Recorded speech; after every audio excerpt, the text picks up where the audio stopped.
Is the ultimate purpose of life to pursue happiness? This profound question is rooted in the philosophy of hedonism, particularly the ideas of ancient Greek philosopher Epicurus. In this context, pleasure doesn't merely refer to material indulgence, sexual gratification, or a decadent lifestyle.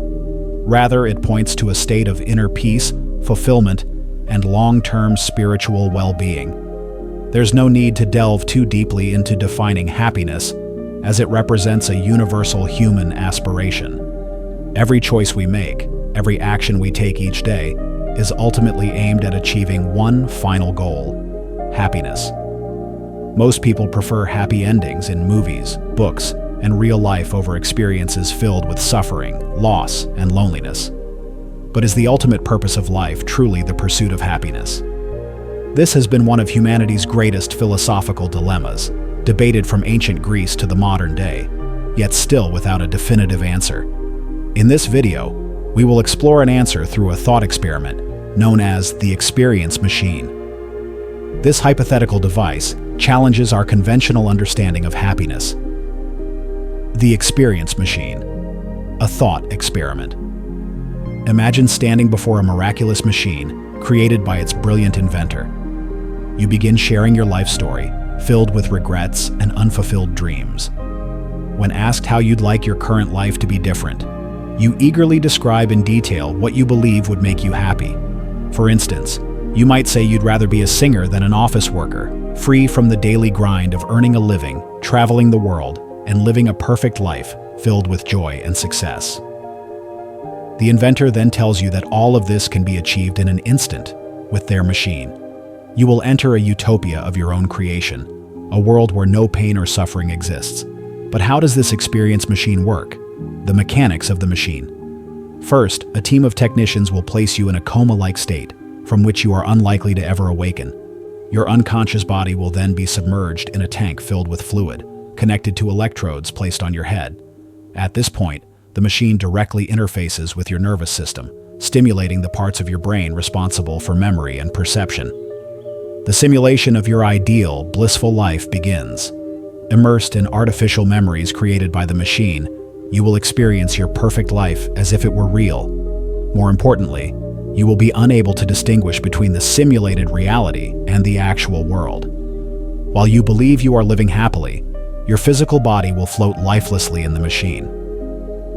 The bad news? You will never wake up to experience or interact with the real world again. The good news? You will remain blissfully unaware, believing you are living your dream life, exactly as you've always wanted. This scenario may sound familiar. It resembles a famous scene from The Matrix, where Neo initially cannot tell the difference between the simulated world and reality. Later, he faces a legendary choice. Take the red pill to wake up and face the harsh truth, or take the blue pill to remain in the comforting illusion. The crucial decision. Like Neo, you are presented with two options. Option 1. Live in the real world, with all its hardships, joys, sorrows, and challenges, occasionally experiencing fleeting moments of happiness. Option 2. Enter the machine and effortlessly live the life you've always dreamed of, a life free of pain and regret, but forever cut off from reality. Remember, there is no middle ground. There's no option to live in the real world 5 days a week and escape to the machine on weekends. It's one or the other. This brings us to the central question. Would you choose to live inside the experience machine? If yes, why? If no, why not? Arguments in favor of entering the machine. Let's examine the arguments supporting the decision to step into the experience machine, considering two key perspectives. Argument 1. The logic of pleasure. Assume X represents a series of choices and actions leading to pleasurable experiences, while Y leads to unpleasant ones. If our ultimate goal is happiness and pleasure, it stands to reason that we would choose X over Y. Argument 2. Maximum pleasure principle. We would experience far more happiness and pleasure inside the machine, X, than in the real world, Y, which is often fraught with pain and challenges. Conclusion from arguments 1 and 2. If all that truly matters to us is achieving pleasure, then we should undoubtedly choose to live inside the machine. There would be no logical reason to reject it. The philosophical perspective on reality. If the machine's simulations are indistinguishable from reality, then real life and virtual life hold equal value for the experiencer. How can you prove that your current life is real? Could it not simply be an elaborate simulation designed to study human nature, created by a more advanced civilization? We may never know the truth, as we inherently assume no other reality exists beyond our own. Therefore, it's reasonable to argue that the source of our experiences doesn't matter. What matters is the emotional and meaningful impact they have. If the experience machine can provide us with happiness and meaning equivalent to real life, why not enter it? Arguments against entering the machine. Those who reject the idea of entering the machine may be influenced by a psychological phenomenon known as status quo bias. The reality preference argument. Many who refuse to enter the machine believe that actually doing something or becoming someone holds deeper value than experiencing simulated happiness. Granted, if you already have a meaningful job, strong relationships, and excellent health, the decision to enter the machine becomes less critical. But imagine you're on the wrong path due to a moment of recklessness, and the rest of your life will be spent in prison. You must survive like a caged animal, enduring terrible conditions and complete isolation from life's positive values. Does enduring such hardship really bring profound meaning to your existence? Beyond recognizing your own strength and resilience, consider the argument made by Philip the Briard in his essay, "If You Like It, It Doesn't Matter If It's Real." He conducted experiments based on the concept of the experience machine. Briard's status quo study. Briard asked participants to imagine they were already connected to the experience machine and then questioned whether they would disconnect. He presented 3 scenarios. Scenario 1, participants were told that in real life, they are prisoners in the world's most secure penitentiary. Scenario 2, no information was provided about their real-life circumstances. Participants wouldn't know what awaited them if they disconnected. Scenario 3, participants were informed that in real life, they are wealthy artists living in a prosperous country. In Scenario 1, disconnecting meant returning to a life of imprisonment. Only 13% chose reality, proving that living a fulfilling life inside the machine is preferable to enduring a miserable existence just to understand oneself better. In Scenario 2, only 54% of participants said they would disconnect. This suggests that once people realize they're in the machine, many still prefer to remain in the simulation rather than return to their previous lives. Surprisingly, in Scenario 3, even when offered a seemingly perfect real-life scenario as a millionaire, only 50% of participants said they would disconnect. The status quo bias explanation. Why this reluctance to change? Briard's research highlights the concept of status quo bias.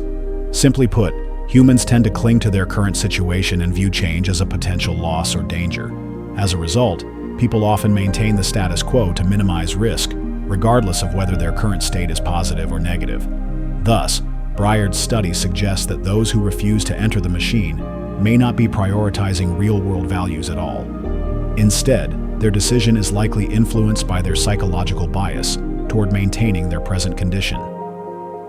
The weight of process versus outcome. The society we live in often prioritizes outcomes over processes. Those who choose not to enter the experience machine believe that the journey of self-improvement, becoming someone, or creating something holds more value than the end result. The difficult experiences along the way help us grow, learn, and discover ourselves. But what if this process brings too much suffering and offers no hope for a better future? Would anyone recognize you as a talented writer if you haven't produced a single masterpiece, regardless of how many drafts you've written? Similarly, in the workplace, few care about how many sleepless nights you've endured or how many extra hours you've spent at the office. What ultimately matters is the output. Therefore, when viewed broadly, if happiness is the ultimate goal that all humans strive for, and the machine can provide pleasures equivalent to real life, why reject it? A challenge to machine skeptics. If you refuse to enter the machine because you know its experiences are artificial, how can you be certain that your current life isn't also a simulation created by a more advanced system? Could your rejection of the machine stem not from a preference for real experiences, but from fear of the unknown? Suppose the world we live in is indeed real. What makes it so? Why do you believe that enduring pain and failure is necessary? If these struggles are truly essential, why do humans constantly try to avoid them? Instead of avoiding hardship, couldn't you simply enjoy a perfect life within the experience machine? While the arguments supporting entering the machine may seem logical in theory, would the actual experience live up to the idealized version we imagine? To gain a balanced perspective, let's consider the counterarguments made by those who reject the machine. Deeper arguments against entering the machine. Even Robert Nozick, the creator of the experience machine thought experiment, advised against entering it. Below are some perspectives he and other philosophers and psychologists have offered. The logical perspective against the machine. The process of becoming who we are and developing qualities like kindness, resilience, or intelligence holds deeper meaning than simply experiencing happiness. Once connected to the machine, we lose the ability to cultivate genuine virtues. We become hollow beings, shaped entirely by artificial memories, devoid of true character. These 2 points suggest that creating positive values and discovering oneself on the journey toward happiness are more important than fleeting pleasures. Therefore, the ultimate purpose of life may not be happiness alone. Hence, we should not enter the machine. The philosophical case for reality.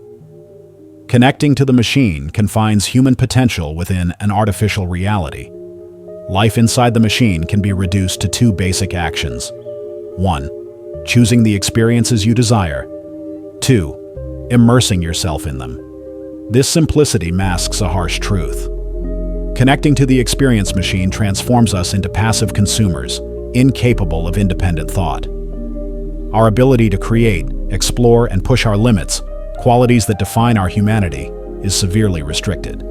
Even if emotions in the virtual world feel intense and authentic, they remain artificial constructs designed to deceive the brain. As a consequence, we risk losing the ability to appreciate and value the true essence of life.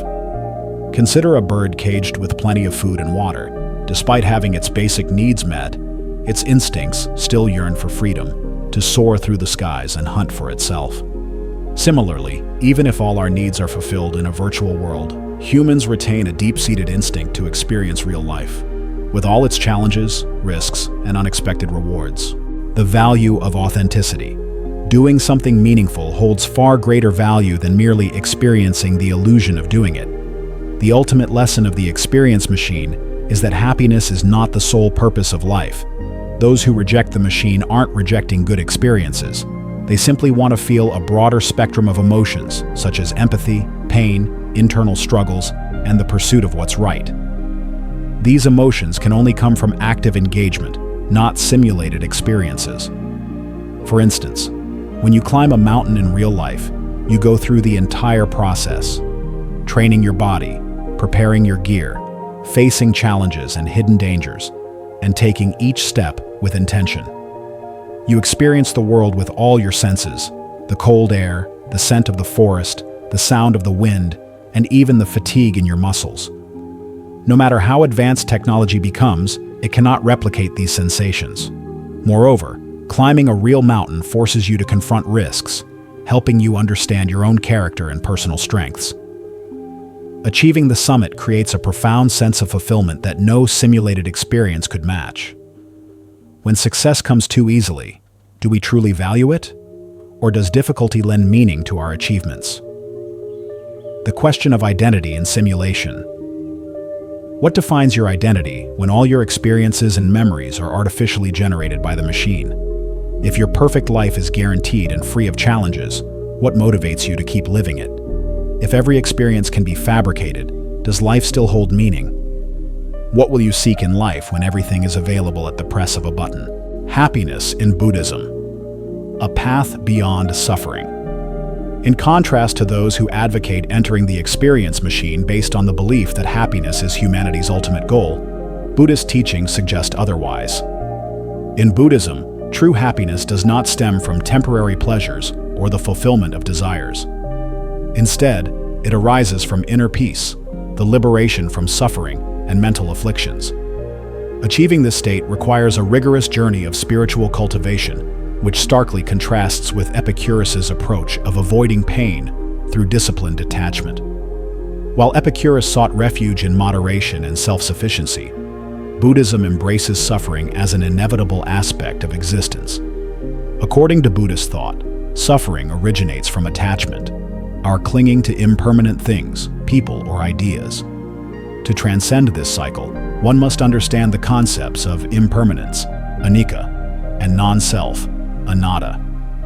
By recognizing that everything changes and that there is no fixed self, we learn to let go, reducing suffering and cultivating inner peace. Happiness, in Buddhism, is akin to a supporting character appearing late in the story, while suffering plays the central role. True happiness is achieved only after enduring and overcoming suffering through prolonged spiritual practice. Central to this process are the Four Noble Truths, which form the foundation of Buddhist philosophy. 1. The truth of suffering, dukkha. Life inherently contains suffering. 2. The cause of suffering, samudaya. Suffering arises from craving, aversion, and ignorance. 3. The end of suffering, nirodha. It is possible to end suffering through enlightenment. 4. The path to ending suffering, magga. Follow the Eightfold Path, a guide to ethical living, mindfulness, and wisdom, to achieve liberation. By practicing the Eightfold Path, right understanding, intention, speech, action, livelihood, effort, mindfulness, and concentration, one gradually frees themselves from the cycle of rebirth, samsara, and attains nirvana, a state of ultimate peace and freedom from suffering. The Buddhist view on the experience machine. From a Buddhist perspective, the happiness offered by the experience machine is artificial and fleeting. It cannot address the root causes of suffering because it merely distracts individuals from confronting their pain.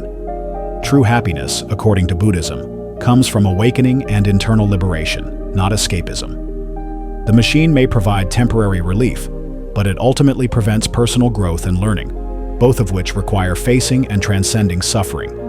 Moreover, reliance on the machine fosters attachment to pleasurable experiences and delusions of eternal bliss, contradicting the principle of impermanence.